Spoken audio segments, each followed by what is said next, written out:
ಕಷ್ಟಪಟ್ಟು ಬೆಳೆದ ರೈತನ ಬೆಳೆಗೆ ದುಷ್ಕರ್ಮಿಗಳು ಬೆಂಕಿ ಇಟ್ಟಿರುವ ಘಟನೆ ಧಾರವಾಡ ಜಿಲ್ಲೆಯ ನವಲಗುಂದ ತಾಲೂಕಿನ ಹನಸಿ ಗ್ರಾಮದಲ್ಲಿ ನಡೆದಿದೆ. ಚೆನ್ನಪ್ಪ ಹುಡುಕೇರಿ ಅವರಿಗೆ ಸೇರಿದ ಜಮೀನಿನಲ್ಲಿ ಬೆಳೆದ ಸುಮಾರು 2 ಲಕ್ಷ ರೂಪಾಯಿ ಬೆಲೆಯ ಮೆಕ್ಕೆಜೋಳದ ತೆನೆ ಬೆಂಕಿಗೆ ಆಹುತಿಯಾಗಿದ್ದು, ಈ ಕುರಿತು ನವಲಗುಂದ ಪೊಲೀಸ್ ಠಾಣೆಯಲ್ಲಿ ಪ್ರಕರಣ ದಾಖಲಾಗಿದೆ.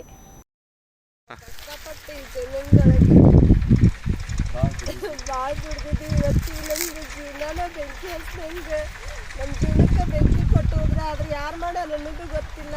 ನಾವು ಯಾರ ಮೇಲೂ ದ್ವೇಷನೂ ಇಲ್ಲ ನಮಗೆ.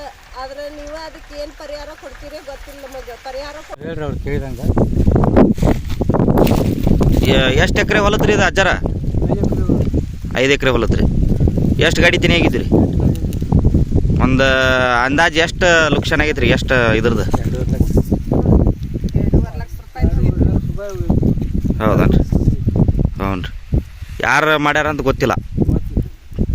ಆಯ್ತು.